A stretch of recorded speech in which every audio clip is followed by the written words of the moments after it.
Hi, Michelle from Birdcage and Thread here with a tutorial for a modified Olive Vanity Bag by Swoon Patterns. I'll put a link in the description box below where you can purchase the pattern, and this is a modified version of that pattern. I had a couple of requests to modify the olive so that it could be opened out completely, so here it is. The top gusset panels have been lengthened and the bottom gusset panel has been shortened to allow the bag to open out. It features a double pull zipper which zips around and down to the bottom.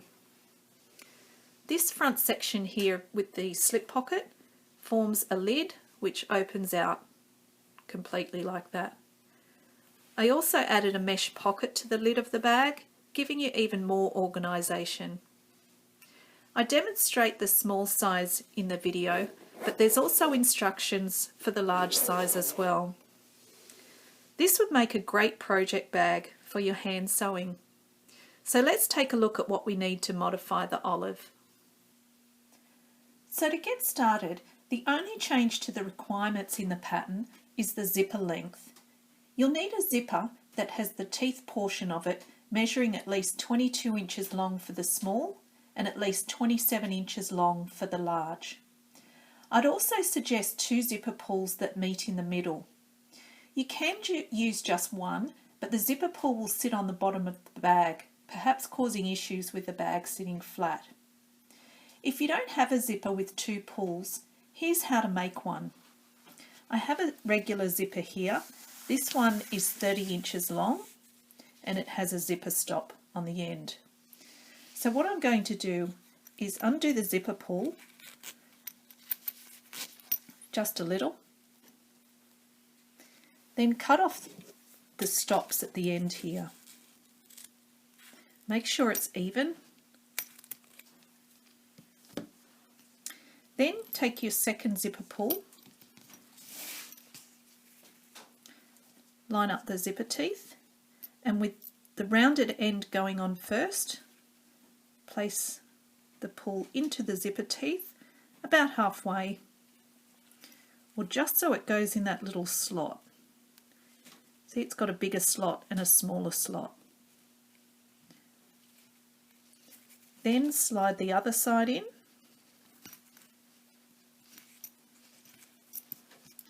I'll just turn it around, try and feed it from the front.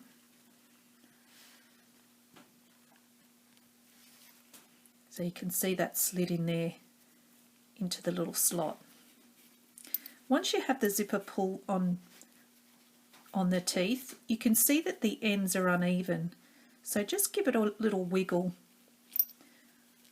just to make sure the tape ends are even.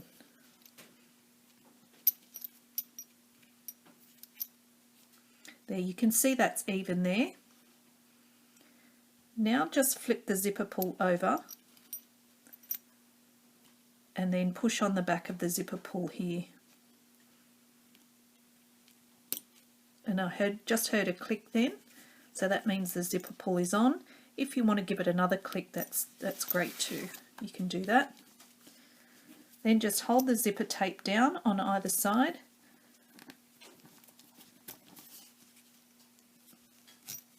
and pull the zipper pull onto it like that. If you're not happy with it, if it's not quite even, you can pull it off and start again. My other suggestion is that you omit the piping between the top and the bottom panels. The seams won't be visible as they'll be on the bottom of the bag, and the piping has the potential to interfere with the ease of opening of the bag, depending on how thick your piping is.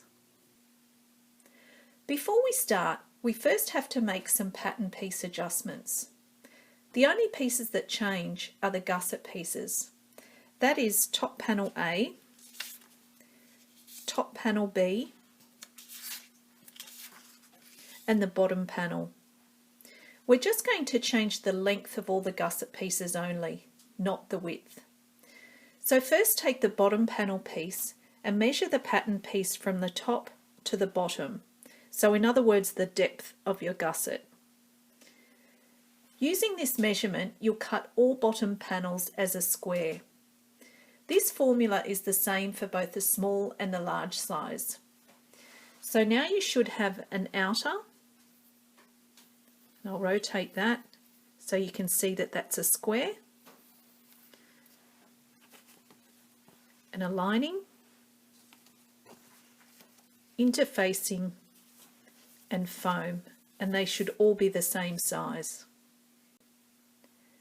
Next you'll cut top panels A and B. They'll be cut the same width as indicated in the pattern, but the overall length of these pieces will be 21 3/4 inches for the small and 26.5 inches for the large. You can divide these measurements in half and cut on the fold if your ruler isn't long enough.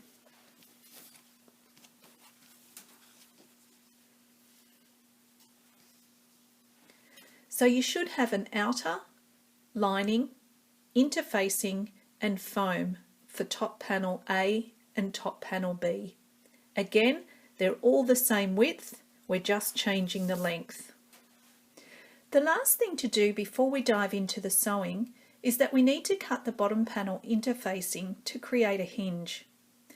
To find that point, take top panel A and top panel B pattern pieces and fold them both along the dotted line.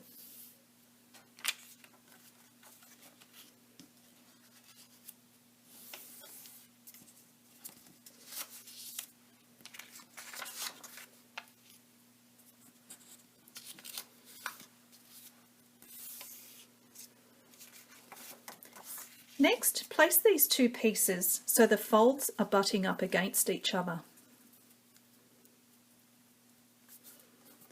And place a small piece of tape at each end to secure the pieces so they don't shift.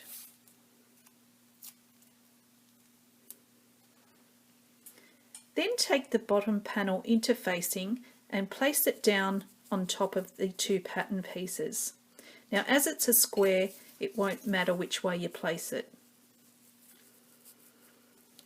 Then you mark where the two folds meet on each side of the interfacing, or the bottom panel interfacing.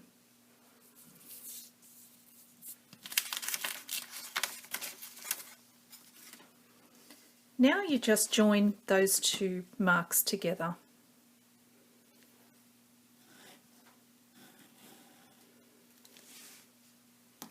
And you'll cut along that line. So this is what it should look like once you've fused the bottom panel interfacing to the bottom panel lining. You can see that you now have a hinge on that bottom panel.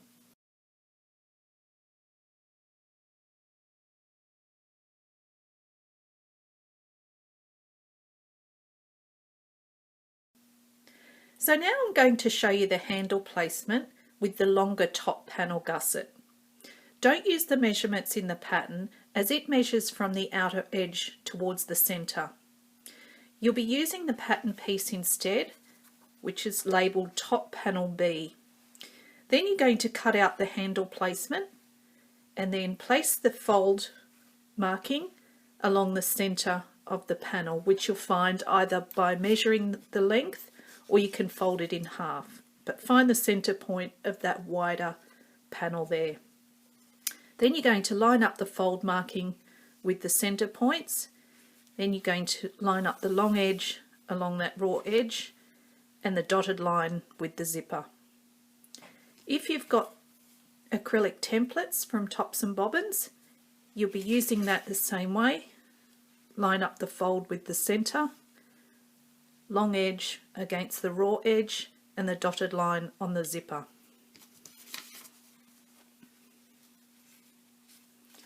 Then you'll slide your handle underneath and then you can see where your connector is being placed, and you can line up the connector with that rectangle cut out. Once you're happy with the placement, you can remove the paper pattern or remove the template, and then you're going to temporarily glue that in place.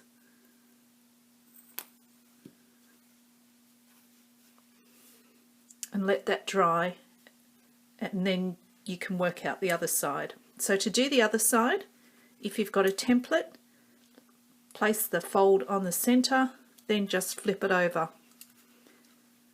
Then you can line up the connector with the handle placement.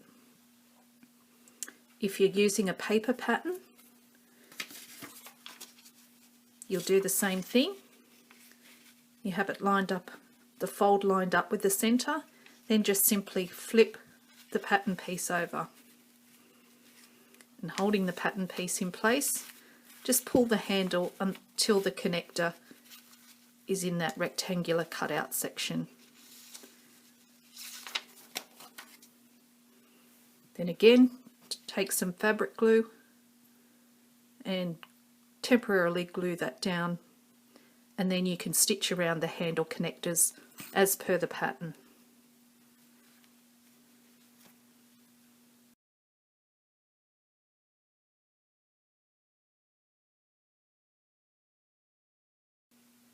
So when you go to sew the gusset lining together, take the bottom gusset panel and the top gusset panel. Then you're going to line up the short ends, making sure that the split in the interfacing lines up with the line of stitching on the top panel. Make sure it's not that way and make sure it's not that way. The split needs to line up with the line of stitching. So you're going to match up those short raw ends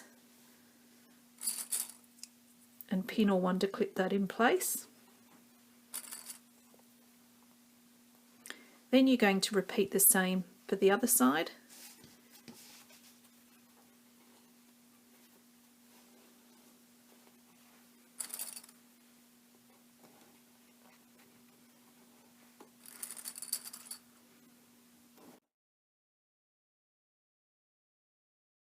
Also added is a mesh pocket to the lining of what will become the lid of the bag. To make the pocket, cut a rectangular piece of mesh that is half the height of the lining piece and wide enough to hang over each edge of the lining. Then cut a 1 inch wide strip of fabric by the length of the mesh that you cut. So take that fabric strip and place it wrong side up on your ironing board. Then fold it in half, wrong sides together, so that the long raw edges meet. Open the strip back out, then fold each of the long raw ends into that center crease that you made and press. Then refold that center crease, making sure all the raw edges are tucked in, and now you have a binding strip.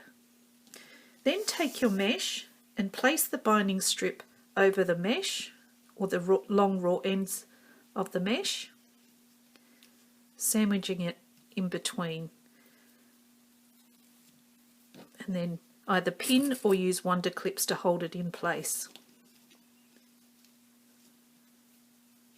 It's a bit fiddly as mesh is stretchy and slippery, so just take your time.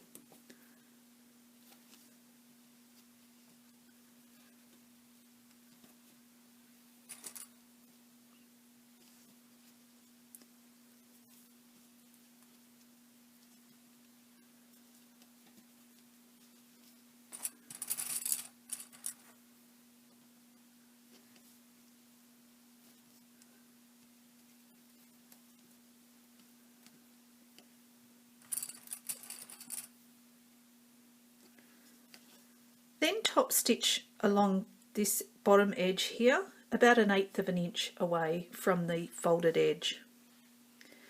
Then you'll place the mesh pocket lining up the bottom of the rectangle with the bottom of the lining piece.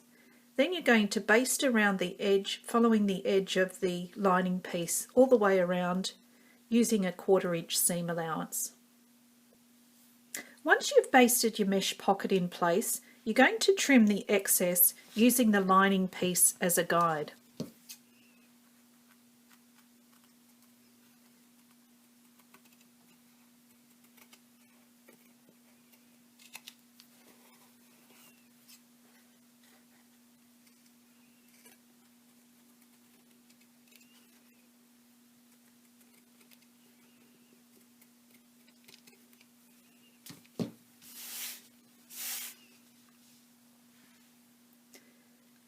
Then when you go to sew this lining piece to the lining gusset, make sure that you sew it to the narrower side of the gusset piece. So you're going to be sewing the pocket lining piece to the narrow gusset edge there.